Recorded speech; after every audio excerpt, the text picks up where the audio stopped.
आपके बहुत अच्छे से कॉन्सेप्ट क्लियर होने वाले हैं। तो सबसे पहले बात कर लेते हैं बेटा इकोनॉमी होती क्या है। आप अपनी बुक ओपन करिए, स्टार्टिंग में जब भी आप इकोनॉमिक्स पढ़ोगे तो माइक्रो मैक्रो तो आपको पता होना चाहिए। अगर आपको माइक्रो मैक्रो ही नहीं पता तो फिर क्या करोगे। इकोनॉमिक एजेंट्स क्या होते हैं? इकोनॉमिक एजेंट्स वो इंडिविजुअल्स, वो इंस्टीट्यूशंस होते हैं जो कि इकोनॉमिक डिसीजंस लेते हैं। अगर पर्टिकुलर पॉइंट ऑफ टाइम लिखा हुआ आ गया तो स्टॉक है, और अगर over a period of time लिखा हुआ आ गया तो फ्लो है। ये बात समझ आ गई। टाइम डायमेंशन की अगर हम बात करें तो स्टॉक जो है टाइम डायमेंशनल होता ही नहीं है। हेलो बच्चों, क्या आपको भी इकोनॉमिक्स कठिन लगती है? तो आज के बाद से इकोनॉमिक्स आपको कठिन नहीं लगेगी, क्योंकि मैं आपके लिए लेके आ रहा हूं back to back one shot, जिससे ना आपके बोर्ड में ना बहुत अच्छे नंबर आपके आने वाले हैं। आपके बहुत अच्छे से कॉन्सेप्ट क्लियर होने वाले हैं, और इस कदर कॉन्सेप्ट बेटा क्लियर हो जाएंगे कि अगर आप सीयूईटी के लिए भी सोच रहे हो ना तो वहां पे आपको बहुत मदद मिलने वाली है। तो आज का जो वन शॉट होने वाला है ना बेटा, वो मैक्रो इकोनॉमिक्स में सर्कुलर फ्लो ऑफ इनकम के ऊपर होने वाला है। और इसमें मैं इंट्रोडक्शन भी इंक्लूड करके चलूंगा, तो इंट्रोडक्शन भी हो जाएगा साथ साथ में, और सर्कुलर फ्लो ऑफ इनकम भी हम अच्छे से कर लेंगे। तो कुछ चीजें हमें बेटा जो पता होनी चाहिए वो हम स्टार्टिंग में रखने वाले हैं। और याद रखना क्या करना आपको ना कॉपी और पेन ले लीजिए, एक भी पॉइंट मिस नहीं होना चाहिए। क्लियर? हर एक चीज आपको अपने अच्छे से बेटा, अच्छे तरीके से अपने हाथों से ही बेटा क्या करनी है, नोट डाउन करनी है। आपको पीडीएफ मिल जाएगी, उसकी टेंशन नहीं है, बट फिर भी आपको नोट डाउन करना है, क्योंकि अपने हाथ से लिखा हुआ कंटेंट ना बेटा बहुत जल्दी याद होता है। हाथ से लिखा हुआ जो बना के जो नोट्स बनते हैं ना हाथ से लिख करके, वो बहुत जल्दी याद होते हैं। तो ये चीज ध्यान में रखनी है। तो स्टार्ट करते हैं आज का ये लेक्चर। बड़ा प्यारा सा वन शॉट होने वाला है, ठीक है ना? बस थोड़ी देर की बात, और ये फिर आपको पूरा का पूरा वन शॉट, पूरा चैप्टर समझ में आने वाला है, ठीक है? तो सबसे पहले बात कर लेते हैं बेटा इकोनॉमी होती क्या है, ठीक है? हर बच्चे को पता होना चाहिए बेटा कि इकोनॉमी है क्या। तो इकोनॉमी एक ऐसा सिस्टम है बेटा, इकोनॉमी एक ऐसा सिस्टम होता है जो कि प्रोवाइड करता है लोगों को, that provides people with the means to work, यानी जो लोगों को काम प्रोवाइड करता है। आराम से सुनो, सब याद हो जाएगा, देखो। एंड अर्न अ लिविंग, और बोलता अपनी जिंदगी जी लो। क्या बोला? इकोनॉमी एक ऐसा सिस्टम है जो कि प्रोवाइड कर रहा है लोगों को मींस टू वर्क, यानी काम प्रोवाइड कर रहा है, और बोल रहा है अर्न अ लिविंग, अपनी जिंदगी जी लो। बेटा कैसे जी लो?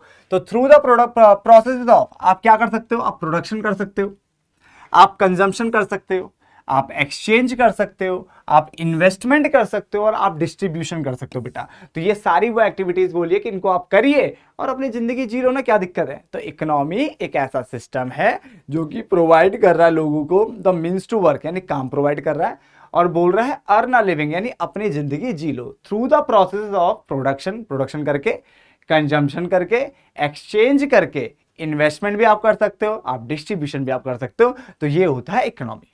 क्लियर? उसके बाद आगे बढ़ते हैं बेटा। देखो हम क्या करेंगे, तरीका देखिए हमारा। हम ना जैसे 3-4 स्लाइड कंप्लीट होगी ना तो एक बार उसको रिपीट कर लेंगे। इससे क्या होगा ना, हमारे रिवीजन भी होती चली जाएगी और वो दिमाग में अच्छे से बैठ जाएगा। क्लियर है? तो 7 आपका मैंने पूरा देना है। बस आपको बेटा प्रॉपर नोट्स बनाने, याद रखना, और आपको हर चैप्टर का वन शॉट देने वाला हूं, डिटेल में रहेगा, तरीके से रहेगा, कोई भी चीज हम नहीं छोड़ने वाले। क्लियर? चाहे तो आप कंपेयर करके देख लेना औरों के साथ। मैं पूरी कोशिश रहेगी बेटा कि आपको पूरा का पूरा कंटेंट अभी मिल जाए। अगर फिर भी अगर आपको लगता है कि एक आध चीजें रह गई तो टेंशन मत लेना, और लास्ट में मैं एक आध एक्स्ट्रा वीडियोस बना करके सब चीज कंप्लीट करा के दूंगा। छूटेगा कुछ नहीं, इसकी गारंटी है, ठीक है? कुछ नहीं छोड़ेंगे। तो देखिए बेटा फटाफट से अब आता है इकोनॉमिक्स क्या होता है बेटा। हम इकोनॉमिक्स पढ़ रहे हैं, तो इकोनॉमिक्स जो है ना बेटा वो ब्रांच है, किसकी ब्रांच है? सोशल साइंस की। ये सबको पता होना चाहिए कि हम जब 9th-10th में थे तो हमारे पास ना जब हिस्ट्री, सिविक्स और ये ज्योग्राफी हम जो बुकें पढ़ते थे, तो इसके साथ साथ ना पॉलिटिकल साइंस से पढ़ते थे ना, तो इसमें क्या है आपके ना एक पतली सी बुक और होती थी चौथी, जो कि हमारी इकोनॉमिक्स होती थी। तो उसका मतलब इकोनॉमिक्स एसएसटी का तो पार्ट हुआ एक तरीके से। तो उसका मतलब इकोनॉमिक्स जो है ब्रांच है सोशल साइंस का। क्लियर हो गया? विच हेल्प्स टू स्टडी, जो कि आपकी मदद कर रहा है स्टडी करने में। क्या स्टडी करनी है? वेरियस इकोनॉमिक एक्टिविटीज को। किसको करना बेटा स्टडी? वेरियस इकोनॉमिक एक्टिविटीज को, जो कि रिलेटेड है प्रोडक्शन से, कंजम्पशन से और डिस्ट्रीब्यूशन से। अब यहां पे समझने वाली बात क्या बेटा, कि अगर आपसे कोई पूछे कि मेन 3 एक्टिविटीज कौन सी होती है, तो आप ये बोल सकते हो प्रोडक्शन, कंजम्पशन एंड डिस्ट्रीब्यूशन। ये बात ध्यान रखनी है आप लोगों को, ठीक है ना? तो इकोनॉमिक्स क्या है? ये ब्रांच है सोशल साइंस की, जो कि आपकी हेल्प कर रहा है स्टडी करने में। क्या स्टडी करने में? वेरियस इकोनॉमिक एक्टिविटीज, जो कि रिलेटेड है प्रोडक्शन, कंजम्पशन और डिस्ट्रीब्यूशन। 2 चीज क्लियर हो गई। धीरे धीरे मैं रिपीट करूंगा, टेंशन मत लीजिए, ठीक है? बट आपको ध्यान से चीजें सुननी है। इसके बाद आता हमारे पास कि हमने इकोनॉमिक्स की जो हमने बात करी, हमने क्या बोला? ये ब्रांच किसकी है बेटा? सोशल साइंस की। ये बात तो क्लियर हो गई आपकी। साथ ही साथ अगर आपसे कोई पूछे फादर ऑफ इकोनॉमिक्स, अगर आपसे कोई बोलेगा तो आप क्या बोलोगे बेटा? Adam Smith. क्लियर? ये मैं 11th वाले बच्चों को भी पढ़ाता हूं स्टार्टिंग में, कि हर बच्चे को ये चीज पता होनी चाहिए। क्लियर। इसके अलावा फादर ऑफ माइक्रो इकोनॉमिक्स, अगर वो माइक्रो बोलता है तो उसके हैं बेटा अल्फ्रेड मार्शल। इसके अलावा father of modern macro economics तो हम बोलेंगे J.M. कीन्स यानी John Maynard Keynes. Clear. Who gave the concept of invisible hand, तो इनविजिबल हैंड का कॉन्सेप्ट किसने दिया था बेटा? एडम स्मिथ ने। यहां तक समझ में आ गया? तो 3 हमारी स्लाइड कंप्लीट हो गई। तो एक बार हम फटाफट को रिपीट करेंगे, ठीक है, ताकि अच्छे से क्लियर हो जाए बेटा। तो सबसे पहले हमने पढ़ा इकोनॉमी। तो इकोनॉमी एक ऐसा सिस्टम होता है, economy is a system that provide, जो कि प्रोवाइड कर रहा है people with the means to work, यानी लोगों को काम प्रोवाइड कर रहा है और बोल रहा है अर्न कर लो, लिविंग यानी अपनी जिंदगी जी लो। कैसे? थ्रू द प्रोसेसेस ऑफ, आप क्या क्या कर सकते हो? आप प्रोडक्शन कर सकते हो, आप कंजम्पशन कर सकते हो, आप एक्सचेंज कर सकते हो, आप इन्वेस्टमेंट कर सकते हो, आप डिस्ट्रीब्यूशन कर सकते हो। ठीक है ना, जो भी यहाँ पे लिखे हैं, कोई दिक्कत तो नहीं। इसके बाद फिर हमने इकोनॉमिक्स की बात करी।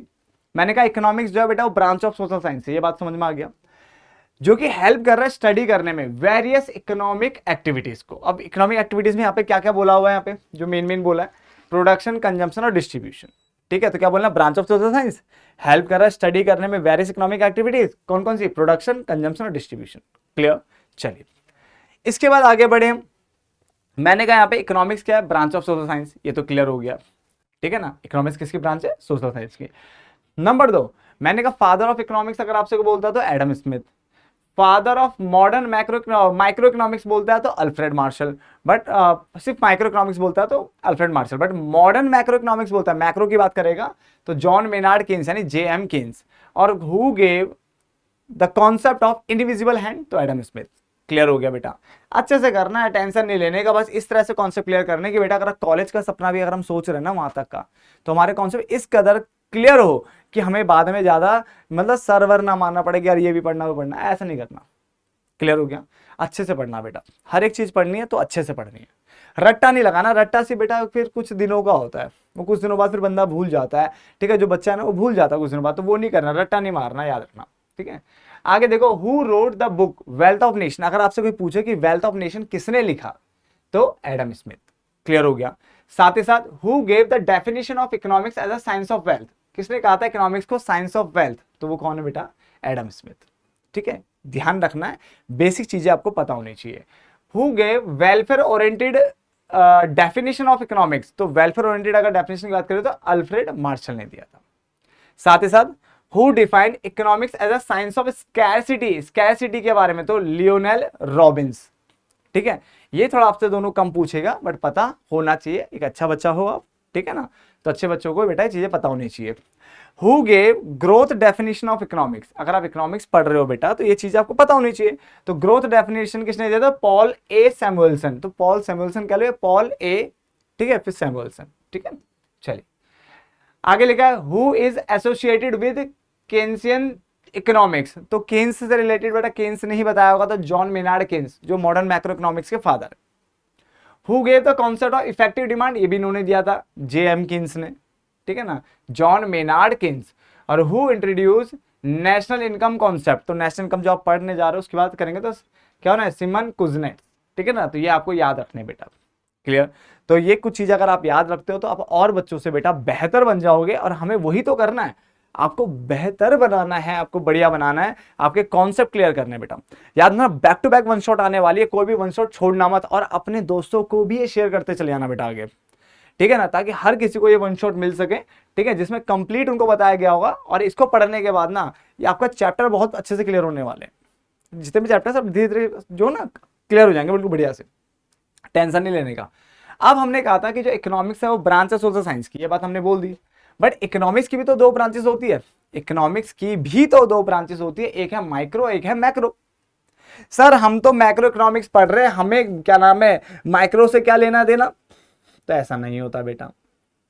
ठीक है, आप अपनी बुक ओपन करिए, स्टार्टिंग में जब भी आप इकोनॉमिक्स पढ़ोगे तो माइक्रो मैक्रो तो आपको पता होना चाहिए। अगर आपको माइक्रो मैक्रो ही नहीं पता तो फिर क्या करोगे? ठीक है ना, चलिए तो अगर माइक्रो इकोनॉमिक्स की बात करें तो बेटा माइक्रो इकोनॉमिक्स में यहाँ पे देखिए क्या लिखा है? आई। मैक्रो इकोनॉमिक्स में यहाँ पे क्या आता है बेटा? ए। इस तरह से याद रख सकते हो। तो माइक्रो इकोनॉमिक्स में क्या होता है बेटा? ये एक ब्रांच है इकोनॉमिक्स की, तो it is that branch of economics. ये बात समझ में आ गया? ऐसे यहाँ पे भी it is that branch of economics, ये भी ब्रांच है इकोनॉमिक्स की। Clear? Which studies economic problem, यानी यहाँ पे जो इकोनॉमिक प्रॉब्लम की जो स्टडी हो रही है, इकोनॉमिक प्रॉब्लम्स की जो स्टडी हो रही है वो किस पे हो रही है बेटा, at the level of an individual, यानी इंडिविजुअल लेवल पे यहाँ पे प्रॉब्लम की स्टडी होती है। क्लियर। जबकि अगर हम यहाँ पे बात करें तो यहाँ पे इकोनॉमिक प्रॉब्लम्स की जो स्टडी होती है बेटा वो होती है आपकी इकोनॉमी एज द होल, यानी पूरे इकोनॉमी की बात की होती है। यहाँ पे पूरे इकोनॉमी की बात होती है बेटा, किसकी होती है, पूरे इकोनॉमी की यहाँ पे बात होती है। क्लियर। तो ये भी ब्रांच ऑफ इकोनॉमिक्स है, ये भी ब्रांच ऑफ इकोनॉमिक्स है। यहाँ पे जो इकोनॉमिक प्रॉब्लम की स्टडी हो रही है वो इंडिविजुअल लेवल पे हो रही है। देखो ऐसे आई फॉर इंडिविजुअल, ठीक है, ऐसे तो इंडिविजुअल लेवल पे होती है। और यहाँ पे ए फॉर एग्रीगेट, तो यहाँ पे एग्रीगेट की बात होती है बेटा। यहाँ पे देखो ना एग्रीगेट आ रहे होंगे, देखो ये रहा एग्रीगेट। एग्रीगेट मतलब टोटल होता है, देखो एग्रीगेट एग्रीगेट एग्रीगेट मतलब टोटल पूरा। तो इसका मतलब क्या हो गया कि मैक्रो इकोनॉमिक्स में हम जो स्टडी करते हैं वो इकोनॉमी एज अ होल यानी पूरे इकोनॉमी की बात करते हैं, जबकि यहाँ पे इंडिविजुअल लेवल छोटे लेवल पे बात होती है। क्लियर हो गया। जैसे एक कंज्यूमर एक प्रोड्यूसर, सर एक कंज्यूमर एक प्रोड्यूसर बस इसी की बात होगी। अगर 10 कंज्यूमर हुए तो भी बेटा वहीं आएगा माइक्रो में। तो सर 10 क्यों नहीं लिखा आपने बेटा, 1 लिखो, 2 लिखो, 3 लिखो, 10 लिखो, 20 लिखो, 100 लिखो, सब यहीं आएगा। जब तक कि वो पूरे इकोनॉमी के लेवल की बात ना कर दे, जब तक वो पूरे बड़े लेवल की बात नहीं कर देता तब तक वो वहीं आने वाले हैं सारे सारे, ठीक है ना। ऐसे एन इंडस्ट्री, बहुत सारी फर्म्स को मिला करके एक इंडस्ट्री बनती है बेटा, कुछ इस तरीके से समझे इसको, ठीक है। जैसे मान लीजिए गोला है, ठीक है, इस गोले को कहते हैं हम इंडस्ट्री। क्या बोलते हैं बेटा, इंडस्ट्री। मान लीजिए हम इंडस्ट्री बोल देते हैं इसको। और ये छोटे छोटे जो है ना बेटा, ये छोटे छोटे, मान लीजिए छोटे छोटे हैं फर्म्स, ठीक है ना, छोटी छोटी क्या बेटा, फर्म्स। तो फर्म्स को मिला करके, बहुत सारी फर्म्स को मिला करके एक इंडस्ट्री बनती है। फिर तो सर इंडस्ट्री बहुत बड़ी चीज हो गई बेटा, हुई तो सही मगर अभी वो इकोनॉमी के लेवल की थोड़ी ना। जब तक सारी इंडस्ट्रीज की बात ना कर दूं जितनी इकोनॉमी में, तब तक वो पूरे बड़े लेवल पे नहीं आती। यहाँ पे मैंने एन इंडस्ट्री लिखा है, एक इंडस्ट्री की बात हो रही है, देखो एन लिखा है लास्ट में, देखो ना, देखो तो एक इंडस्ट्री बोलेगा तो ऊपर ही रहेगा। क्लियर है ना। इसके अलावा डिमांड सप्लाई, आप माइक्रो इकोनॉमिक्स तो पढ़ के आ ही चुके हो, तो आपको पता ही है कि डिमांड सप्लाई चैप्टर वहीं पढ़ाया जाता है, ठीक है ना। इसके अलावा पर कैपिटा इनकम यानी प्रति व्यक्ति आय, यानी एक व्यक्ति की औसतन आय, तो एक व्यक्ति फिर दोबारा माइक्रो में जाएगा। तो माइक्रो क्लियर करिए बेटा। पता क्या होता है कई बार कि यहां से क्वेश्चन आ जाता है पेपर में एमसीक्यू एमसीक्यू, बच्चे यही खत्म हो जाता है, ठीक है। वो ध्यान देता ही नहीं बेसिक चीजों पे। तो क्या ध्यान देना है कि it is that branch of economy, economics की ब्रांच है जहां पे इकोनॉमिक प्रॉब्लम की जो स्टडी हो रही है, प्रॉब्लम्स की, वो कैसी हो रही है, इंडिविजुअल लेवल पे हो रही है। क्लियर हो गया। जबकि जो हमारा ये मैक्रो इकोनॉमिक्स है, यहाँ पे ये भी ब्रांच ऑफ इकोनॉमिक्स है, और यहाँ पे जो इकोनॉमिक प्रॉब्लम्स की जो स्टडी हो रही है वो इकोनॉमी एज अ होल यानी पूरे इकोनॉमी की बात होती है यहाँ पे। क्लियर। अब यहाँ पे एग्जाम्पल में है aggregate demand aggregate supply. Aggregate मतलब टोटल, तो यहाँ पे डिमांड सप्लाई था वो यहाँ आया, but aggregate demand aggregate supply बोलूंगा तो यहाँ आएगा। क्लियर हो गया। इसके अलावा नेशनल इनकम, यहाँ पे एक बड़े लेवल की बात कर रहा है। डोमेस्टिक इनकम, भाई देश की इनकम की बात कर रहा है, वो भी यहीं पे आएगा, ठीक है, घरेलू आय। इसके अलावा अनएम्प्लॉयमेंट हो चाहे एम्प्लॉयमेंट, वो यहीं पे आएगा, क्योंकि भाई एम्प्लॉयमेंट अनएम्प्लॉयमेंट कुछ डेटा होता है वो बड़े लेवल पे बताया जाता है। अब कभी मैंने हमेशा मैं एक एग्जांपल देता हूं, कभी क्या इस तरह से, कभी आपने अनएम्प्लॉयमेंट का डेटा सुना है, सुनो कि न्यूज़ पे मान लीजिए कोई न्यूज़ चैनल है, उस पर आ रहा है कि गौर से देखिए क्या है, भारत में एक जगह दिल्ली में एक जगह आ रहा है, मान लीजिए करावल नगर में गली नंबर 20 में, मकान नंबर 7 में एक लड़का बैठा है सोहन नाम कर, देखिए वो छत पे बैठा हुआ है और वो बेरोजगार बैठा है। कैसा आता है क्या? नहीं यार, ऐसे क्यों देगा कोई भी डेटा? भाई आएगा ना कि भारत में इतने प्रतिशत, लगभग इतने प्रतिशत लोग बेरोजगार है, ऐसे आता है। अब एक एक को चुन चुन करके थोड़ी ना देगा वो न्यूज़, है ना, या इस तरह से डेटा।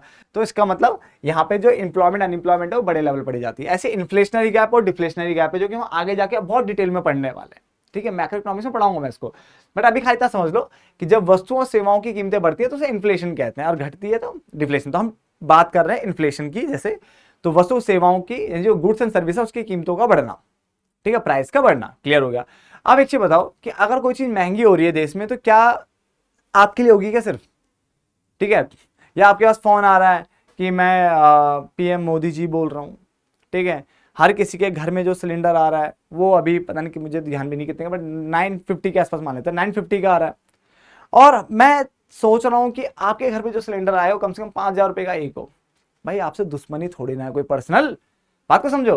तो इसका मतलब अगर कीमतें बढ़ेंगी तो सबके लिए बढ़ेंगी, कीमतें घटेंगी तो सबके लिए घटेंगे, तो ये दोनों यहीं आते हैं। क्लियर। हिंदी में अगर सुनना चाहते हो तो स्फीतिक अंतराल और अविस्फीतिक अंतराल इसको कहते हैं, ठीक है, बट आपको हिंदी से कोई लेना देना यहाँ पे नहीं हुआ इतना डीप, है ना। तो चलिए, दो चीज क्लियर हो गई। अब माइक्रो इकोनॉमिक्स की अगर हम बात करें बेटा, तो उसको ये भी बोला जाता है बेटा प्राइस थ्योरी। क्या बोला जाता है? प्राइस थ्योरी बोला जाता है। जो कि मैक्रो इकोनॉमिक्स की अगर हम बात करें तो उसको बोला जाता है इनकम एंड एम्प्लॉयमेंट थ्योरी। बेटा क्या बोला जाता है? Income and employment theory. तो अगर आपसे पेपर में पूछा जाए इनकम एम्प्लॉयमेंट थ्योरी किसमें आ रहा है, तो इसमें आएगा, और इसमें बोलेगा तो प्राइस थ्योरी। क्लियर हो गया। चलिए, अब हमारे 3 स्लाइड और हो गई थी, तो उन तीनों को पकड़ लेते हैं बेटा फटाफट से। तो ये तो हमारा हो चुका था। यहां से देखिए, who wrote the book Wealth of Nation. Wealth of Nation किसने लिखी है बेटा? Adam Smith, number 1। Number 2, who gave the definition of economics as science of wealth? Adam Smith. Who gave welfare oriented economics की जो definition थी वो Alfred Marshall ने दी थी। इसके अलावा इकोनॉमिक्स को science of scarcity Lionel Robins ने कहा था, ठीक है।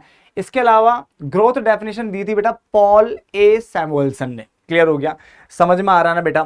ठीक है, अच्छे से नोट डाउन करना है एक एक चीज। इसके अलावा ये बोल रहा है बेटा कि केन्सियन इकोनॉमिक्स की मतलब हु इज एसोसिएटेड विद, इस वाले इकोनॉमिक्स से कौन एसोसिएटेड है? तो जॉन मेनार्ड केन्स। अगर हम बात करें इफेक्टिव डिमांड वाला कॉन्सेप्ट, तो जॉन मेनार्ड केन्स ने दिया था। इसके अलावा नेशनल इनकम के कॉन्सेप्ट को इंट्रोड्यूस करने की बात करी तो सिमन कुजनेट्स की यहाँ पे बात की जाती है, ठीक है ना। चलिए, देन हमने ये पढ़ा माइक्रो इकोनॉमिक्स और मैक्रो इकोनॉमिक्स, ये ब्रांच है इकोनॉमिक्स की, ये बात समझ में आ गया। और इकोनॉमिक्स खुद एक ब्रांच है सोशल साइंस की। अब यहाँ पे दोनों में जो इसमें जो इकोनॉमिक प्रॉब्लम्स की जो स्टडी हो रही है वो इंडिविजुअल लेवल पे होती है, यहाँ पे इकोनॉमी एज अ होल यानी एग्रीगेट लेवल पे होती है। क्लियर। इसके अलावा यहाँ पे कंज्यूमर की बात कर लो, प्रोड्यूसर की बात कर लो, and industry, demand, supply, per capita income यहाँ आएगा।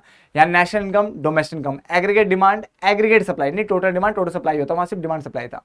इसके अलावा inflationary gap, deflationary gap, employment, unemployment सब नीचे आता है। क्लियर है। ऊपर वाले को प्राइस थ्योरी भी कहते हैं, जबकि नीचे वाले को इनकम एंड एम्प्लॉयमेंट थ्योरी भी कहते हैं। यहां तक समझ में आ गया। अब आपको एक बढ़िया सी चीज बताता हूं बेटा, जो और बच्चों को पता ही नहीं होती है, ठीक है। मैंने कहा ना मैं आपको बहुत ज्यादा जबरदस्त कंटेंट देने वाला हूं और बहुत सारी चीजें बताने वाला हूं, बस जो मैं कई चीजें बोल दूं तो बेटा लिख लेना, तुरंत एक्टिव हो जाओ। अगर एक्टिव नहीं हो पा रहे हो ना, तो पता अपने बगल में अपने भाई बहन को बैठा लो बगल में, या भाई बहन अभी घर पे नहीं है तो मम्मी पापा को बैठा लो, और उनसे बोले कि अगर आपको लगे कि मैं सो गया या सो गई हूं, आंख खोल के भी सो जाते हैं बच्चे बहुत सारे, तो अगर मैं किन्हीं ख्यालों में खो गई हूं या खो गया हूं, तो कृपा करके पीठ पे एक झंझनाता हुआ हाथ मार देना। इससे शरीर में करंट दौड़ेगा और फिर मैं दोबारा से एक्टिव हो जाऊंगा या एक्टिव हो जाऊंगी। क्लियर। तो इसका मतलब ये हुआ कि चाहे थोड़ा सा थप्पड़ खा लो या डंडा खा लो या पीठ में झंझनाता हुआ एक हाथ पड़ जाए बढ़िया सा फटाक, ठीक है, तो एक्टिव हो जाओगे दोबारा से। तो एक्टिव रहना बिल्कुल, चाहे कुछ भी करना पड़े, आज एक्टिव रहो। ये पूरा कॉन्सेप्ट समझ में आने वाला है। तो बेटा यहाँ पे मैं बताने वाला हूं कि अगर आपसे कोई पूछे कि एग्रीगेट किससे रिलेटेड है, सर ये तो कोई भी बता देगा, macro economics. Very good. But अगर मैं बोलूं एग्रीगेशन कहां कहां इन्वॉल्व होता है, एग्रीगेशन कहां कहां इन्वॉल्व होता है, तो क्या बोलोगे? सर एग्रीगेशन भी यही होगा। नहीं बच्चा, एग्रीगेशन यहाँ पे भी होता है, यहाँ पे भी होता है। सर ये क्या बात बोली आपने, दोबारा बोलो।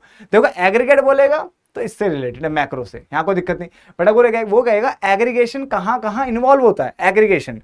तो एग्रीगेशन बेटा यहाँ भी होता है, यहाँ भी होता है। सर कैसे?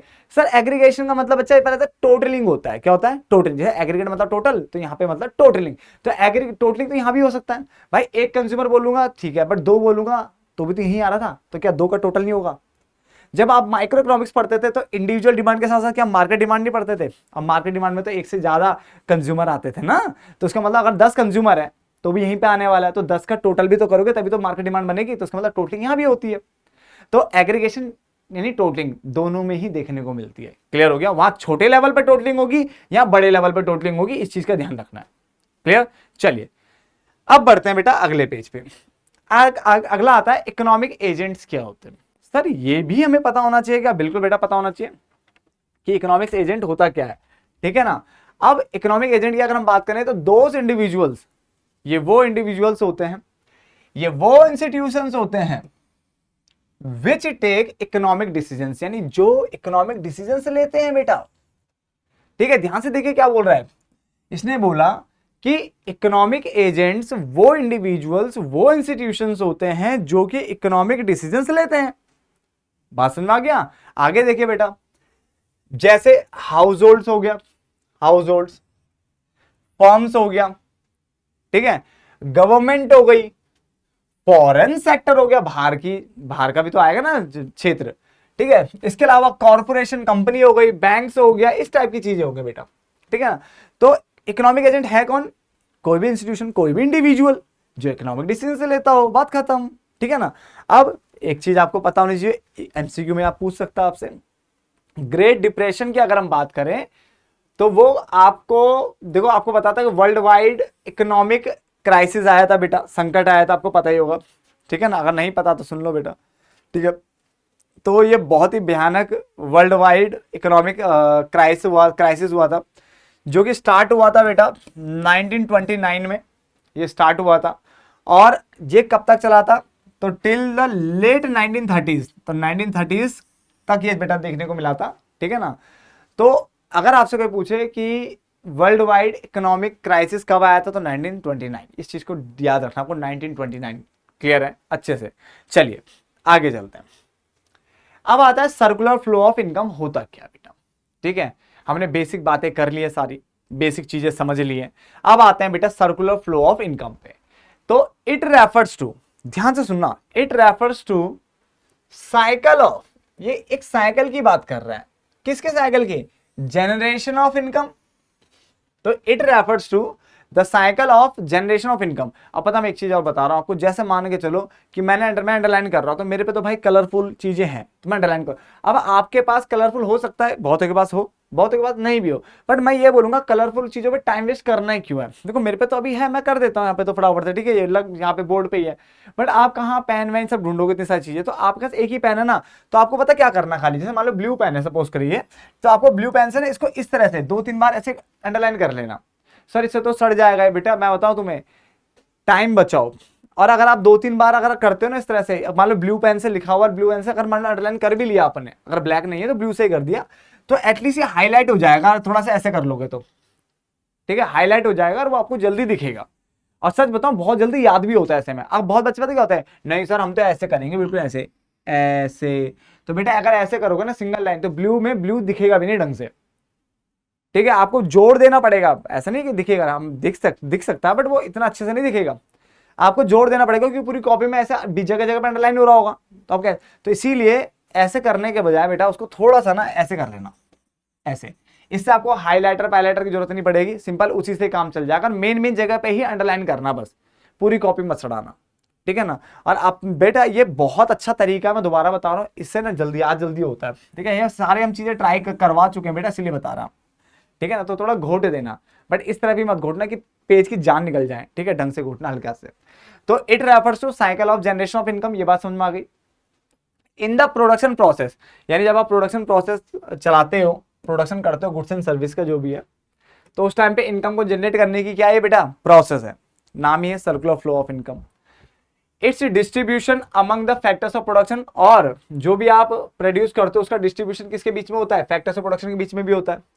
एंड फाइनली लास्ट में अगर देखा जाए तो इट्स सर्कुलेशन फ्रॉम, इसका सर्कुलेशन जो होता है कहां से कहां होता है, हाउस होल्ड से फर्म्स की तरफ होता है, in the form of consumption expenditure, यानी हाउस होल्ड से फर्म की तरफ जाता है, क्योंकि फर्म जब चीजें बनाती है, मान लो गुड्स बनाया है, तो वो गुड्स खरीदा किसने होगा, हाउस होल्ड वाले लोगों ने, इन्होंने खरीदा होगा। और जब इन्होंने खरीदा होगा तो फिर क्या करा होगा उसके ऊपर बेटा, खर्चा भी तो क्या होगा ना, कंजम्पशन एक्सपेंडिचर, तो वही लिखा हुआ है हाउस होल्ड से फर्म की तरफ जाएगा, ठीक है, in the form of consumption expenditure करना पड़ेगा ना, ठीक है, on goods and service produce by them. देखो हो क्या रहा है, एक ना पूरा चक्र चल रहा है बेटा, चक्र, ठीक है ना, पूरा सर्कल हो रहा है। देखो कैसे, पहले तो उसने कहा एक साइकिल है, बिल्कुल एक साइकिल है, जहां पे जनरेशन ऑफ इनकम की बात हो रही है, भाई इनकम जनरेट हो रही है, ठीक है, कैसे, इन द प्रोडक्शन प्रोसेस, जब हम प्रोडक्शन कर रहे होते हैं, इट्स डिस्ट्रीब्यूशन, और फिर उसका डिस्ट्रीब्यूशन किया जाता है among the factors of production. ये हो क्या रहा है, पूरा खेल समझते हैं बेटा इसका, ये पता डेफिनेशन तुम्हें अभी थोड़ा अटपटा लग रही होगी ना, जैसे मैं इसका सर्कुलर फ्लो बनाऊंगा ना, आपको सब समझ में आ जाएगा, आप बोलोगे मैं खुद ही लिख देता इसे, या आप खुद ही लिख दोगे इसे अपना भी, पूरा एज इट इज भी लिख दोगे, और इससे बेहतर लिख सकते हो आप।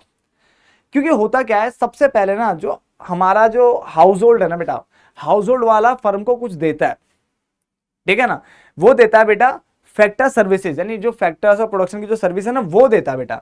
तो जब वो कुछ देगा, मान लो मैं हाउस होल्ड वाला हूं, आप यहाँ पे बहुत सारे हाउस होल्ड वाले हैं, वो फर्म को अगर फैक्टर सर्विस दे रहे हैं तो फर्म वाले भी तो कुछ देंगे ना, क्या देंगे, उनको पेमेंट करेंगे, ठीक है ना। और उसके बाद फर्म उनको हाउस होल्ड वालों को क्या दे रही है, गुड्स दे रही है, भाई कुछ बना के दे रही है। तो हाउस होल्ड वाले क्या कर रहे हैं, कंजम्पशन एक्सपेंडिचर, मतलब उसके ऊपर खर्चा कर रहे हैं। तो दो चीजें हैं, समझना है। पहला, फर्म हाउस होल्ड को दे रही है, ठीक है, क्योंकि हाउस होल्ड वालों ने उनको क्या दिया होगा, फैक्टर सर्विस दिया होगा। दूसरे केस में हाउस होल्ड फर्म को दे रहा है, क्यों, क्योंकि फर्म ने उसको क्या दिया, गुड्स दिया है। तो सिंपल सा कॉन्सेप्ट है, इस डेफिनेशन के ऊपर मैं दोबारा आऊंगा, ठीक है, तब देखने बहुत ज्यादा आसान हो जाएगी। अब इसको पढ़ के आगे चलेंगे, ठीक है ना। तो it refers to the cycle of generation of income. कहां जनरेट करना है, इन द प्रोडक्शन प्रोसेस, जहां पे डिस्ट्रीब्यूशन होगा, ठीक है, इस इनकम का जो भी चीज है गुड्स का, किसके बीच में होगा, फैक्टर्स ऑफ प्रोडक्शन के बीच में होगा।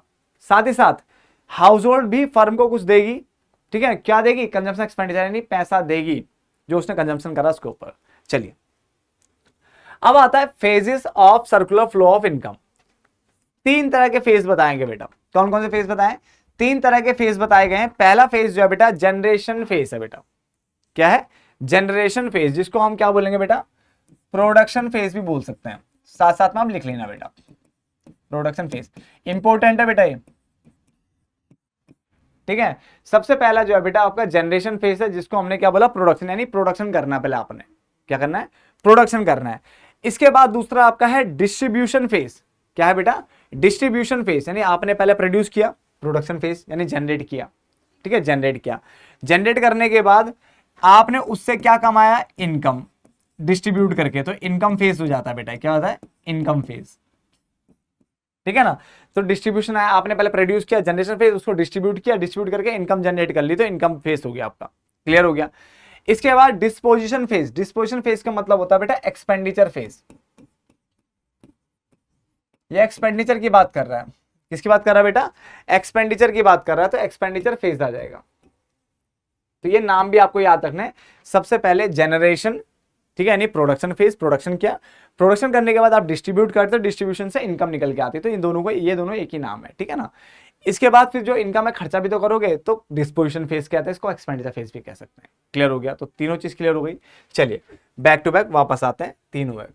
सबसे पहले इकोनॉमिक एजेंट।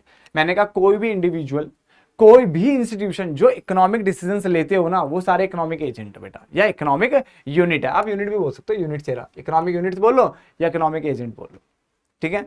जैसे हाउस होल्ड हो गया, फर्म्स हो गया, गवर्नमेंट हो गई, फॉरेन सेक्टर हो गया, कॉर्पोरेशंस हो गए, बैंक्स हो गए। ये ग्रेट डिप्रेशन कब आया था, 1929। क्लियर है। चलिए, इसके बाद सर्कुलर फ्लो ऑफ इनकम, मैंने कहा था इस पे आऊंगा, इसको रोक के चलेंगे, क्योंकि ये बहुत अच्छे से आप खुद ही लिख लोगे जब हम वो फ्लो समझेंगे, ठीक है ना। तो इसको रोक के चलेंगे, अभी वापस आएंगे इस पे बाद में। Phases of circular flow of income, तो हमारे पास जनरेशन फेज, जिसको हमने प्रोडक्शन फेज बोला बेटा। दूसरा डिस्ट्रीब्यूशन को इसका डिस्ट्रीब्यूट करते हैं, जिससे इनकम जनरेट होती है, इनकम फेज हो जाएगी।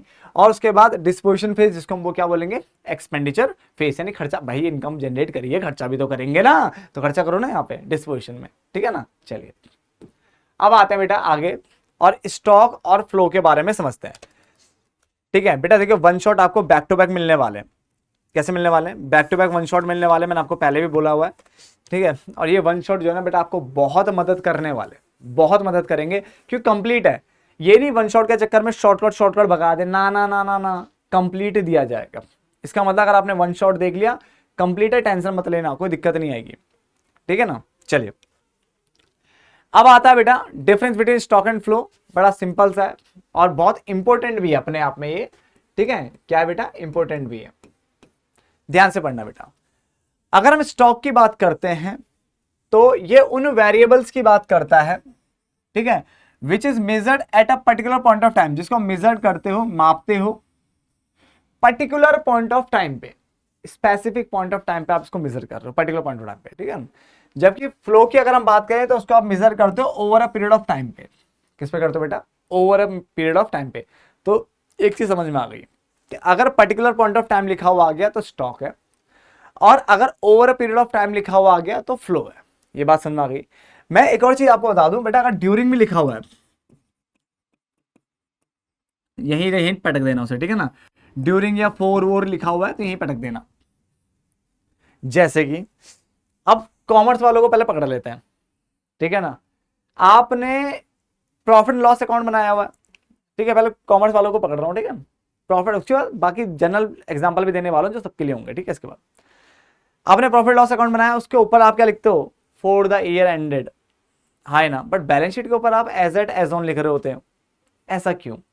अगर बैलेंस शीट के आइटम देखें, फर्नीचर की वैल्यू 31 मार्च को, स्टॉक की वैल्यू 31 मार्च को, ठीक है, बिल्डिंग की वैल्यू 31 मार्च को, इसका मतलब आप एक पर्टिकुलर पॉइंट ऑफ टाइम पे उनकी वैल्यू बता रहे हो, तो बैलेंस शीट की आइटम एक तरह से स्टॉक वेरिएबल में चलेगी, है ना।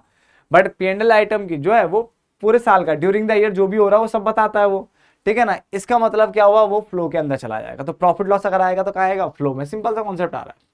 चलिए थोड़ा और इसको ईजी करते हैं। तो पहले तो समझ लो ये मेजर हो रहा है पर्टिकुलर पॉइंट ऑफ टाइम पे, ये मेजर हो रहा है over a period of time या during a period of time, ठीक है ना, यहाँ तो कोई दिक्कत नहीं।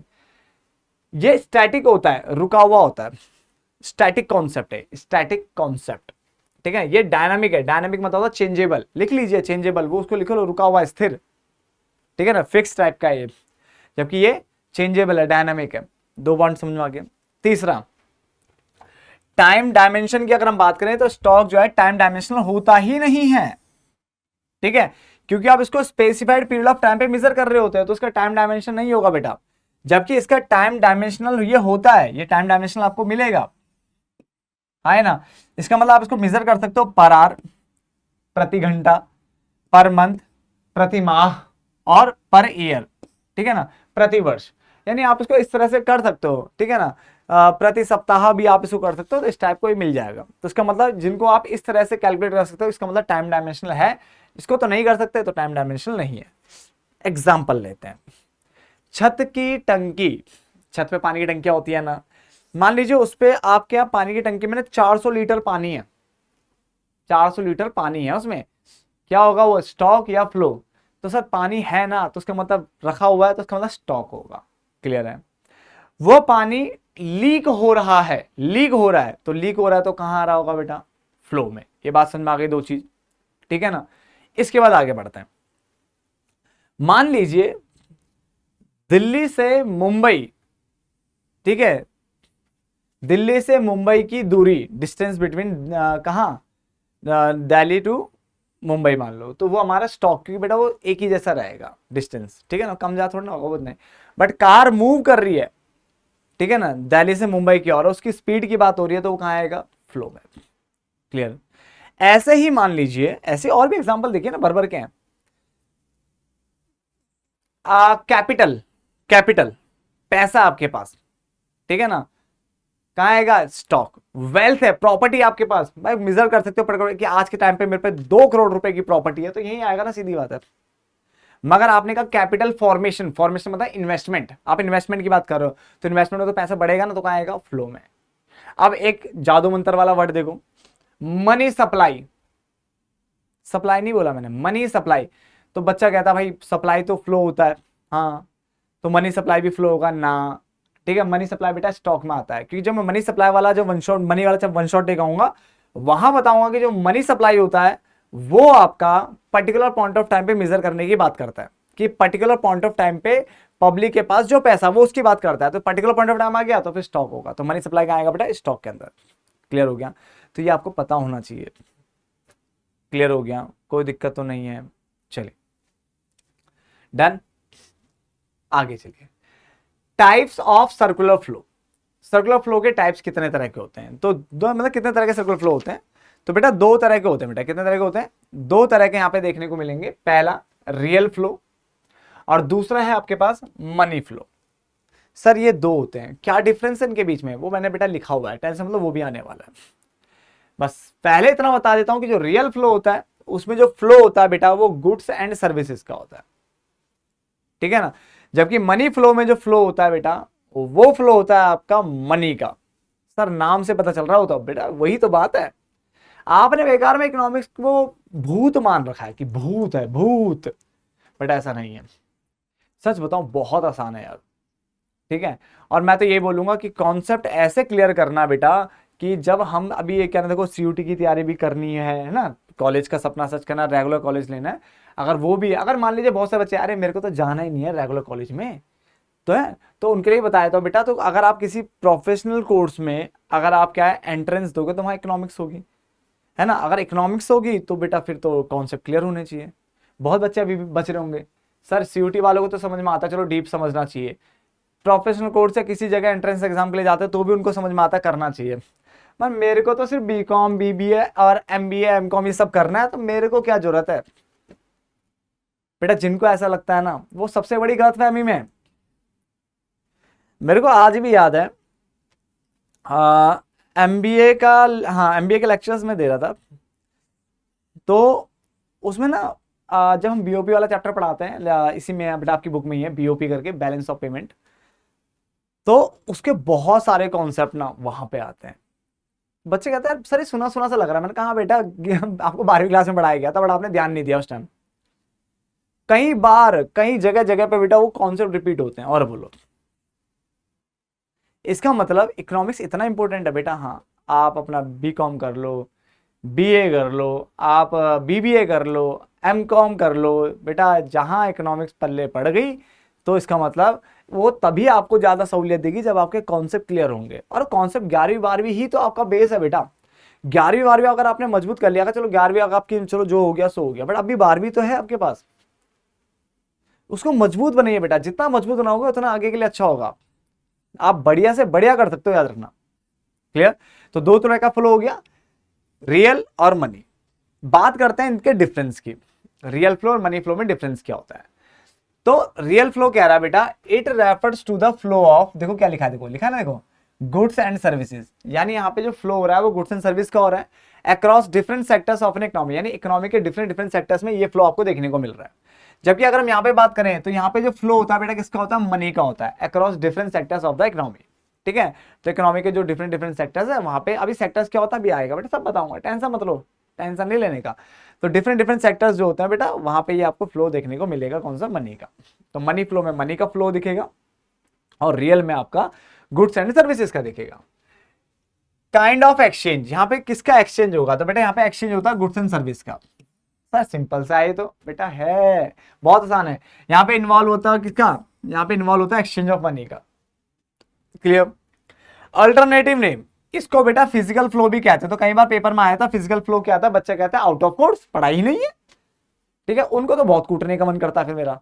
ठीक है, लिखवा रखा है बेटा, फिजिकल फ्लो ही कहते हैं इसको। और इसको बेटा जो कहते हैं वो नॉमिनल फ्लो कहते हैं। क्या कहते हैं? नॉमिनल फ्लो कहते हैं।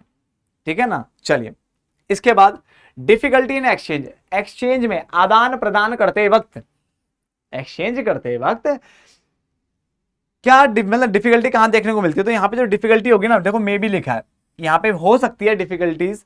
ठीक है, किससे related? Barter system. Barter system याद है क्या होता था? बार्टर सिस्टम वो सिस्टम होता था जहां पे गुड्स को गुड्स के साथ एक्सचेंज किया जाता था। मेरे पास गेहूं है, तेरे पास चावल है, तू मुझे चावल दे, मैं तुझे गेहूं दूंगा, तुम मुझे खून दो, मैं तुम्हें आजादी दूंगा। आए ना बार्टर सिस्टम? ठीक है ना? तुम ऐसी, मैं भी बोलूं, तुम मुझे बस अपना टाइम दो, मैं तुम्हें बेस्ट से बेस्ट नंबर लाके दिखवा दूंगा कि आप बेस्ट नंबर ला सकते हो। ठीक है, टेंशन नहीं लेने का। ठीक है ना? बस समझ लो फिर देखो तुम। ठीक है? ठीक है, देयर इज, यहां पे नो सच डिफिकल्टी, यहां पे ऐसी कुछ डिफिकल्टी देखने को नहीं मिलेगी। ठीक है ना? रिप्रेजेंटेशन, ये रिप्रेजेंट करता है फ्लो ऑफ रिसोर्सेज, रिसोर्सेज का फ्लो हो रहा है, आउटपुट का फ्लो हो रहा है इकोनॉमी के अंदर ये। बट ये रिप्रेजेंट करता है, ठीक है, कि इकोनॉमी में इनकम का और एक्सपेंडिचर का यहाँ पे क्या दिख रहा है? फ्लो दिख रहा है बेटा। तो बड़ा सिंपल सा था, एक बार रिपीट कर लेते हैं फटाफट से। ठीक है ना? इसके अलावा इसको अभी डिटेल में और जानना है अभी। तो it refers to the flow of goods and service, यहाँ पे गुड्स एंड सर्विस के फ्लो की बात हो रही है across different sectors of an economy. जबकि यहाँ पे अगर हम बात करें, यहाँ पे जो हो रहा है यहाँ पे, ठीक है ना, it refers to the flow of money, ये मनी की बात कर रहा है, मनी के फ्लो की बात कर रहा है across different sectors of an economy. अगर हम बात करें तो यहाँ पे बात करते हैं हम गुड्स एंड सर्विस के फ्लो की, यहाँ पे बात करते हैं मनी के फ्लो की, यानी एक्सचेंज ऑफ मनी। इसको फिजिकल फ्लो भी कहते हैं, जबकि इसको नॉमिनल फ्लो कहते हैं। यहाँ पे आपको बार्टर सिस्टम वाली डिफिकल्टीज देखने को मिल सकती है बेटा, याद रखना, जबकि वहां पे ऐसी कोई डिफिकल्टी देखने को नहीं मिलेगी। ये रिप्रेजेंट करता है कि यहाँ पे फ्लो ऑफ रिसोर्सेज है, आउटपुट का फ्लो हो रहा है इकोनॉमी में, जबकि ये बात बोल रहा है कि यहाँ पे इनकम और एक्सपेंडिचर का क्या हो रहा है बेटा? फ्लो हो रहा है इकोनॉमी में। क्लियर हो रहा है? कोई दिक्कत तो नहीं? चलिए देखते कुछ 3 पॉइंट हमने किए, करे, हाँ करे। स्टॉक एंड फ्लो में क्या बोला बेटा मैंने? स्टॉक को आप मेजर करते हो पर्टिकुलर पॉइंट ऑफ टाइम पे, स्पेसिफाइड पॉइंट ऑफ टाइम पे। क्लियर? वहां पे हम करेंगे over a period of time, during a period of time, इस तरह की चीजें ध्यान रखनी है। ठीक है? ये स्टैटिक रुका हुआ होता है, स्थिर होता है, जबकि ये डायनामिक होता है, चेंजेबल होता है ना, चेंजेबल। ये टाइम डायमेंशनल नहीं होता, ये टाइम डायमेंशनल होता है। इसको पर आवर, पर मंथ, पर क्या नाम है, ईयर, इस तरह से मेजर आप कर सकते हो। इस चीज का आपको ध्यान रखना है। मनी सप्लाई को पर्टिकुलर पॉइंट ऑफ टाइम पे मेजर किया जाता है, इसलिए यहाँ पे आता है। इन्वेस्टमेंट यहाँ आती है, इसी को ही कैपिटल फॉर्मेशन भी कहते हैं, इन्वेस्टमेंट को, ठीक है ना, वो यहाँ आता है। क्लियर हो गया, ध्यान आ रहा सब चीजें। चलिए इसके बाद हमने कहा टाइप्स ऑफ सर्कुलर फ्लो, तो रियल और मनी दो तरह का आपको देखने को मिलने वाला है। अगर हम रियल की बात करें तो गुड्स एंड सर्विस का यहाँ पे फ्लो देखने को मिलेगा across different sectors of economy, ठीक है ना। यहाँ पे मनी का फ्लो देखने को मिलेगा, ये दोनों वही बातें कह रहा है। इसको फिजिकल फ्लो कहते हैं, इसको नॉमिनल फ्लो कहते हैं। यहाँ पे बार्टर सिस्टम वाली डिफिकल्टी देखने को मिलने वाली है, यहाँ पे नहीं मिलेगी। इसके बाद अगर हम बात करें, यहाँ पे ये रिप्रेजेंट करता है फ्लो ऑफ रिसोर्सेज और आउटपुट को, जबकि ये करता है इनकम एंड एक्सपेंडिचर को। क्लियर, चलिए अब आता है रियल फ्लो। जो रियल फ्लो अभी हमने पढ़ा बेटा, इस रियल फ्लो को बनाना कैसे बेटा, वो भी तो पता होना चाहिए ना कि रियल फ्लो बनेगा तो बनेगा कैसे, ठीक है ना। तो चलिए बनाते हैं, और आप भी ध्यान से देखना बेटा, ठीक है। एक एक चीज ध्यान से देखनी है। सबसे पहले रियल फ्लो में एक तरफ में ले रहा हूं हाउस होल्ड, यहां ले लिया मैंने हाउस होल्ड, ठीक है ना। और एक तरफ ले लिया बेटा मैंने फर्म्स,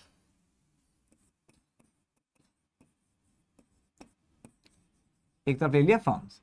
सर ये दो ही क्यों लिए? सर मैंने अभी एक वर्ड यूज किया था ना, डिफरेंट सेक्टर्स ऑफ इकोनॉमी, तो चलो पहले उसको समझ लेते हैं, ठीक है। फिर इसको बनाता हूं, क्योंकि आपको समझ में आ जाएगा मैंने हाउस होल्ड फर्म्स ही क्यों लिया बेटा, ठीक है ना। यहाँ पे कहीं पे सर्कुलर फ्लो, हाँ ये सेक्टर्स ऑफ इकोनॉमी, ठीक है। पहले इसको समझाता हूँ, 1-2 मिनट लगेंगे, फिर बैक आते हैं, ठीक है। इसको समझने के बाद, और वो क्या नाम है, इसके पहले जो 2 पेज है वो समझने के बाद आपको डेफिनेशन भी क्लियर होने वाली है। देखते जाओ, सब खेल देखो, सब खत्म होने वाला है चैप्टर का। सर्कुलर फ्लो ऑफ इनकम, देखो होता क्या है कि हमारे पास ना बेटा, हमारे पास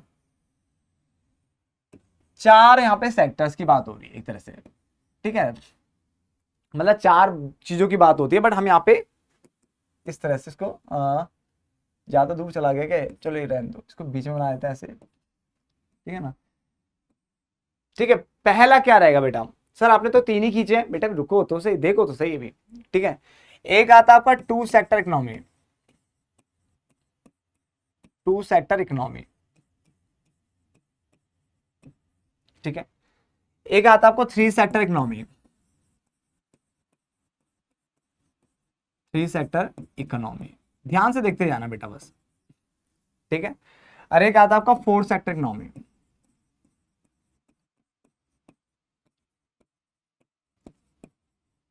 ठीक है, 4 सेक्टर इकोनॉमी।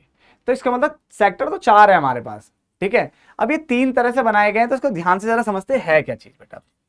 जब हम बात करते हैं 2 सेक्टर इकोनॉमी की, तो यहां पे एक तो आपको मिलता है बेटा हाउस होल्ड, यानी हाउस होल्ड्स वाले लोग मिलेंगे, और दूसरा आपको मिलता है बेटा फर्म्स यानी प्रोड्यूसर्स। कौन मिलेंगे? प्रोड्यूसर्स, ठीक है ना। तो फर्म्स लिख देता हूं, कोई दिक्कत तो नहीं है, ठीक है।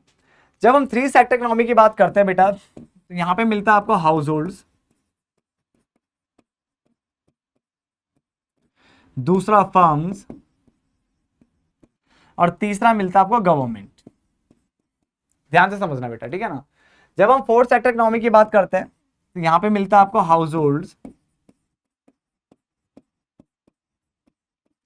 उसके बाद फर्म्स, देन गवर्नमेंट, और फिर rest of the world.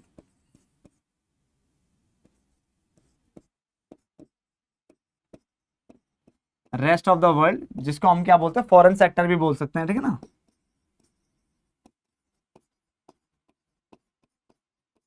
Foreign sector, ठीक है। इसको थोड़ा कलरफुल कर लेते हैं, 1 2 3, ये 4, यहाँ पे 1 2 3, यहाँ पे 1 और ये 2। क्लियर। अब ध्यान से देखना बेटा, सर्कुलर फ्लो ऑफ इनकम में मैंने कहा सेक्टर्स ऑफ इकोनॉमी, तो 2 सेक्टर इकोनॉमी हमारे पास है, 3 सेक्टर इकोनॉमी हमारे पास है, और 4 सेक्टर इकोनॉमी हमारे पास है, ठीक है ना। ये 3 तरह का हमें देखने को मिल रहा है। अब अगर बात करें 2 सेक्टर इकोनॉमी में, तो हाउस होल्डर फर्म्स है, कौन है बेटा, हाउस होल्ड और फर्म्स, ये देखने को मिल रहा है 2 सेक्टर में। 3 सेक्टर में हाउस होल्ड फर्म्स और गवर्नमेंट भी आ जाती है, बट अगर हम 4 सेक्टर की बात करें तो वहां पे हाउस होल्ड फर्म्स, गवर्नमेंट और रेस्ट ऑफ द वर्ल्ड ये भी आ जाता है। तो अब हो ये रहा है कि बेटा हमारा जो कोर्स का पार्ट है वो 2 सेक्टर इकोनॉमी है, तो मेनली हम जो बात करेंगे वो हाउस होल्ड और फर्म्स की बात करेंगे बेटा। किसकी बात करेंगे? हाउस होल्ड और फर्म्स की बात करेंगे, तो इसीलिए हम सिर्फ इन दोनों को लेंगे। क्लियर। पहले के टाइम पे बेटा चारों पढ़ाए जाते थे, ठीक है यार, ये भी पढ़ाएंगे, फिर ये वाले भी पढ़ाएंगे और ये भी पढ़ाएंगे, मतलब ये चारों आते थे, चारों ये भी आते थे, ठीक है। बट अभी हमें सिर्फ ये पढ़ना है, तो इसलिए सिर्फ हाउस होल्ड फर्म्स की बात होगी, तो अब समझ में आ गया वहां पे मैंने हाउस होल्ड फर्म्स ही क्यों लिया, ठीक है। अब एक और चीज समझो बेटा, यहाँ पे ये वाला और इस वाले का, इनको बेटा कहते हैं क्लोज्ड इकोनॉमी, क्लोज्ड इकोनॉमी। क्यों भाई इसे क्लोज इकोनॉमी क्यों कहते हैं? सुनिए बेटा, इनका रेस्ट ऑफ द वर्ल्ड के साथ कोई लेना देना नहीं है, इसका जवाब ये है भाई, यहां पे कहीं भी इन दोनों में रेस्ट ऑफ द वर्ल्ड दिख रहा है नहीं, तो जब तक आप अपनी बाउंड्री, देश की बाउंड्री के अंदर अंदर तक हो तब तक आप यहीं आओगे। अब यहाँ पे पॉइंट मत उठाना सर कि 200 नॉटिकल वॉटिकल क्या होता है, बाद में यार वो नेशनल गवर्नमेंट समझना है, अभी खाली समझिए, जितना समझा रहा हो उतना समझिए कि देश की बाउंड्री के अंदर तक रहोगे, देश तक रहोगे तो क्लोज इकोनॉमी रहेगा। बट यहाँ पे तो आप बाहर भी चले गए, फॉरेन सेक्टर दिया गया, तो ये हमारी ओपन इकोनॉमी बेटा, ठीक है ना, ये हमारी ओपन इकोनॉमी है, क्योंकि इसका रेस्ट ऑफ द वर्ल्ड के साथ लेना देना है। तो अगर आपसे पेपर में पूछे क्लोज इकोनॉमी कौन सी होती है, तो बेटा ये और ये दोनों क्लोज इकोनॉमी है और ये ओपन इकोनॉमी है। क्यों? क्योंकि अगर रेस्ट ऑफ द वर्ल्ड के साथ अगर आपका लेना देना है तो open, rest of the world के साथ लेना देना नहीं है तो क्लोज। क्लियर? चलिए फटाफट से करिए, उतारिए फटाफट से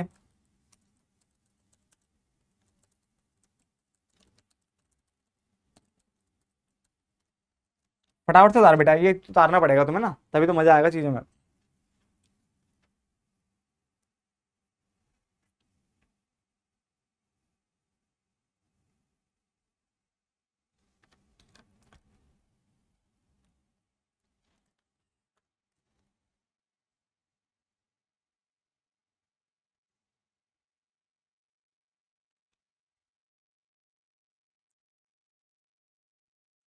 जल्दी से बेटा,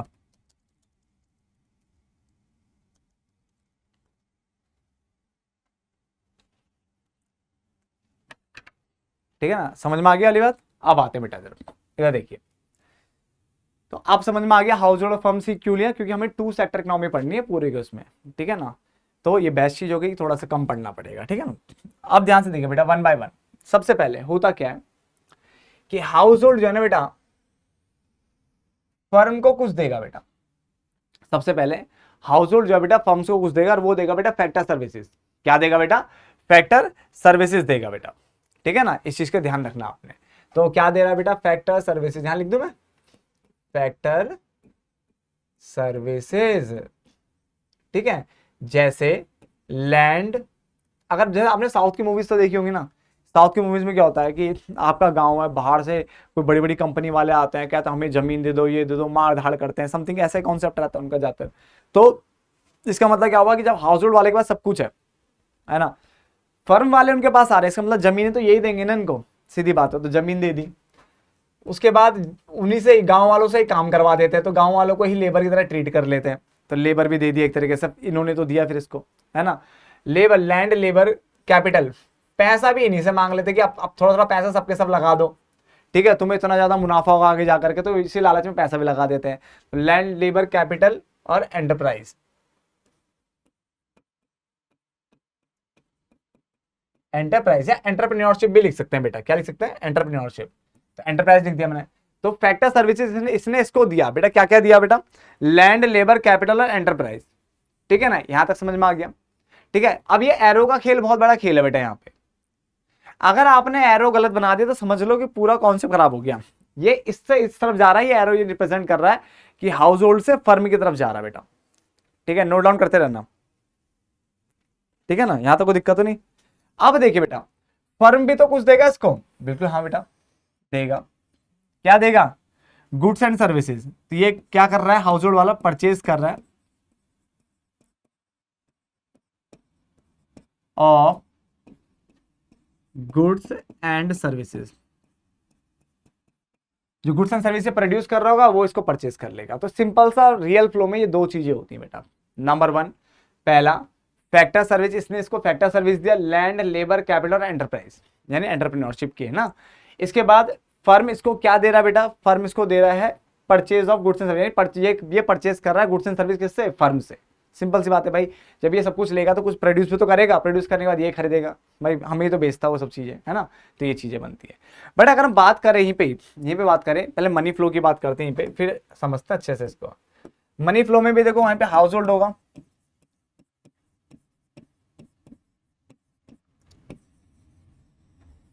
ठीक है, यहाँ पे फर्म्स हो जाएगा, ठीक है। अब क्या करना है बेटा, मनी फ्लो में ध्यान से देखिए, इसमें क्या हुआ था, इसने फैक्टर सर्विस दिया था, तो क्या फैक्टर सर्विस के बदले में इसको कुछ मिला था? नहीं, ये तो गुड्स प्रोड्यूस जो उसने किया, उसने खरीद लिया बस।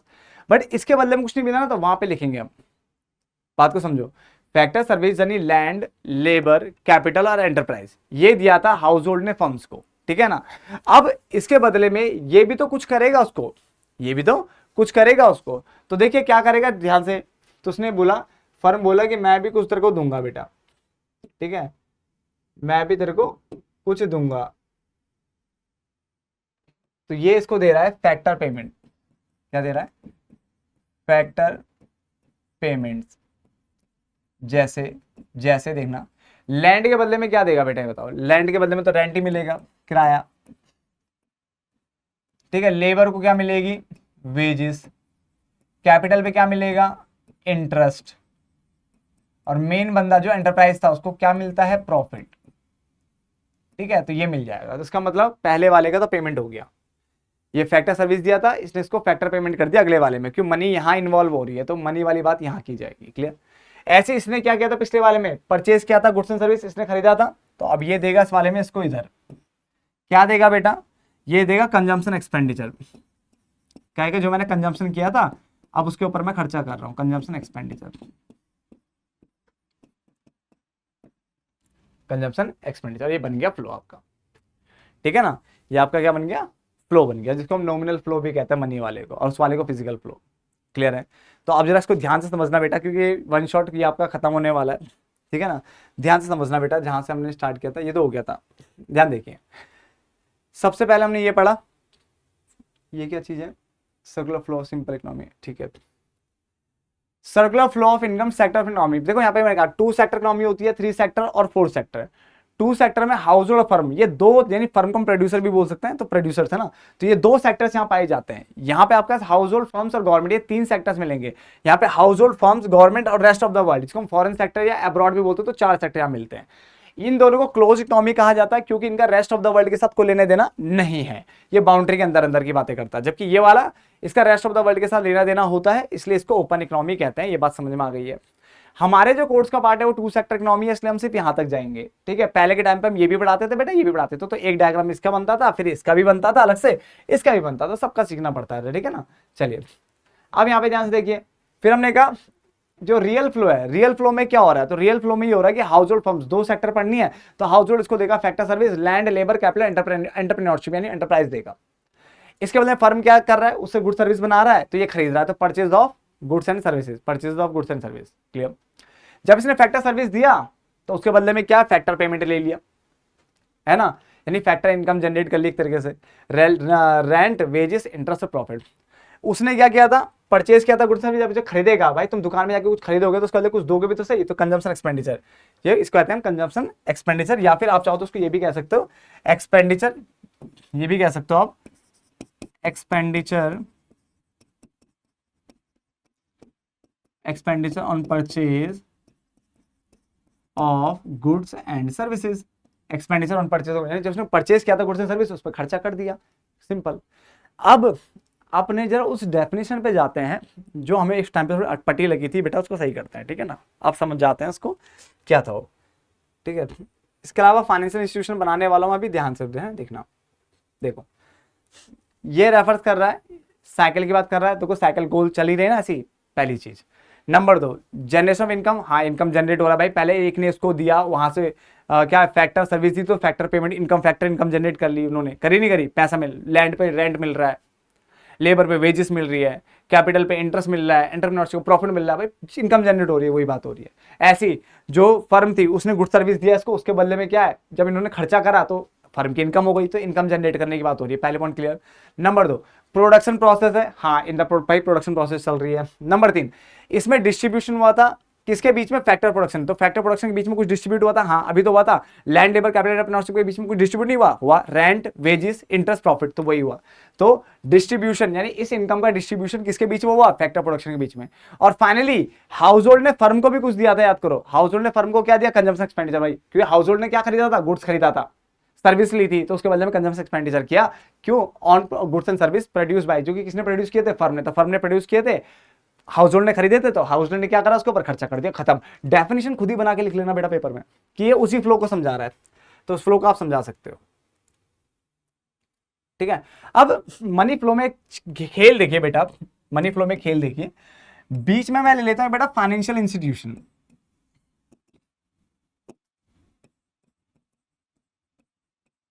फाइनेंशियल इंस्टीट्यूशंस, ठीक है, फाइनेंशियल इंस्टीट्यूशंस। बैंक मान लो, अभी आप जब मनी वाला चैप्टर पढ़ाऊंगा, बैंक वाला चैप्टर पढ़ाऊंगा, तब मैं आपको और अच्छे से बताऊंगा मनी बैंकिंग में कि फाइनेंशियल इंस्टीट्यूशन और बैंक में क्या फर्क होता है, सब समझाऊंगा। ठीक है ना? ठीक है, क्या सारे बैंक फाइनेंशियल इंस्टीट्यूशन होते हैं, क्या सारे फाइनेंशियल इंस्टीट्यूशन जो है वो बैंक होते हैं, ये सब चीजें कहानी ना मैं अच्छे से समझाने वाला हूँ, बट वो तभी अच्छी लगती है जब वो चैप्टर हो। ठीक है, अभी आप खाली इसको बैंक समझ लो। ठीक है ना? तो हाउस होल्ड वाला यहाँ पे क्या कर सकता है बेटा? इसके पास हाउस होल्ड वाला सेव कर सकता है पैसा, है ना। फर्म वाला क्या कर सकता है? बोरो कर सकता है। बोरो मतलब समझते हो क्या होता है? उधार ले सकता है।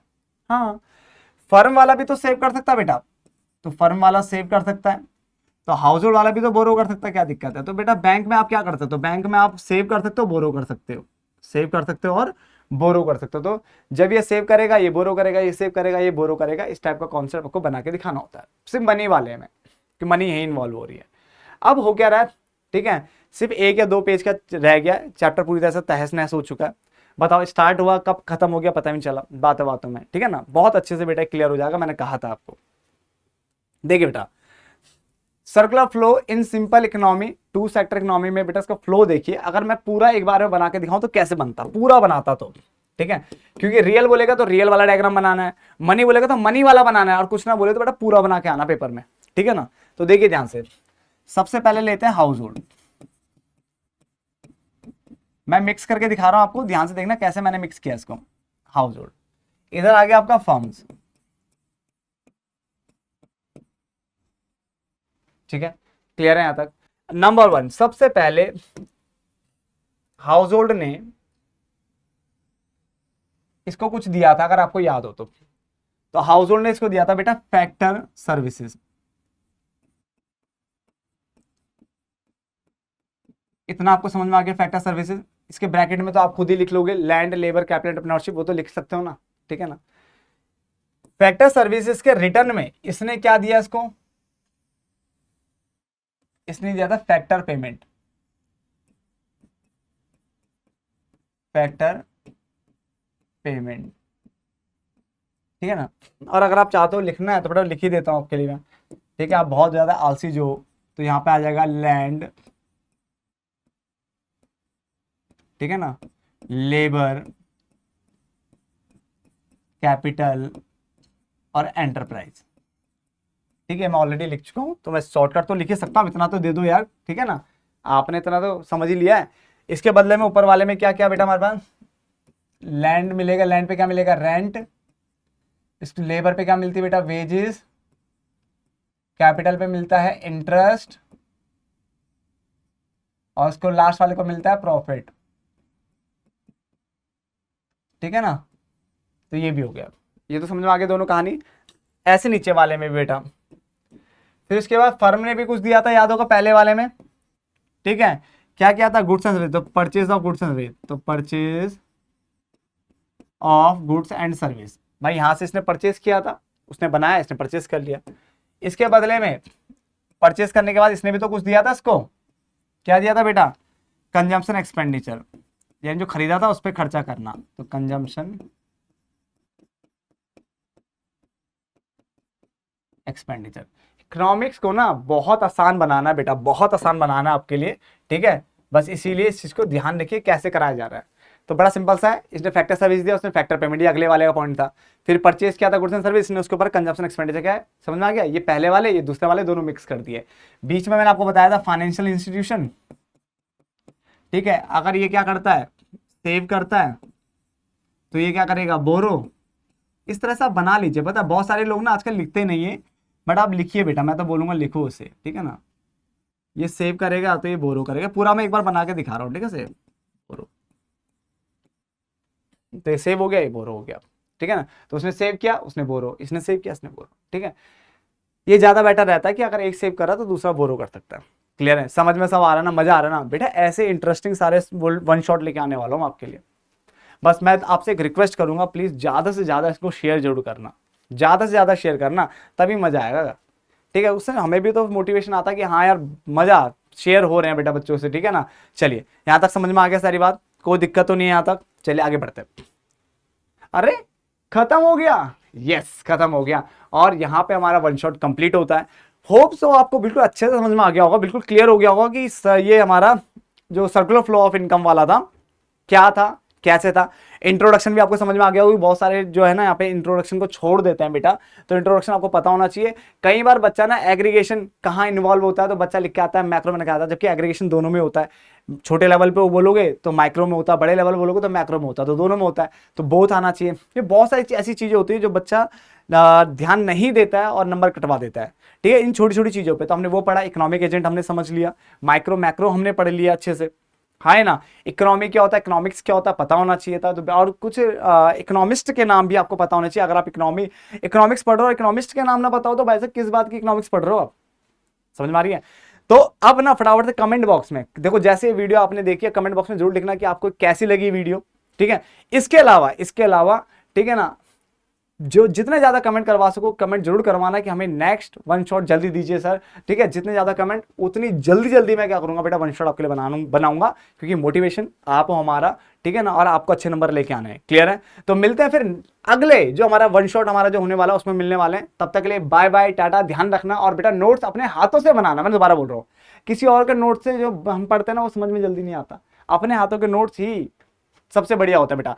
तो फिर बाय बाय, मिलते हैं बेटा अगले लेक्चर में। अब एग्जाम की तैयारी को और बेहतर करने के लिए हमारे चैनल को लाइक, शेयर और सब्सक्राइब करना ना भूलें।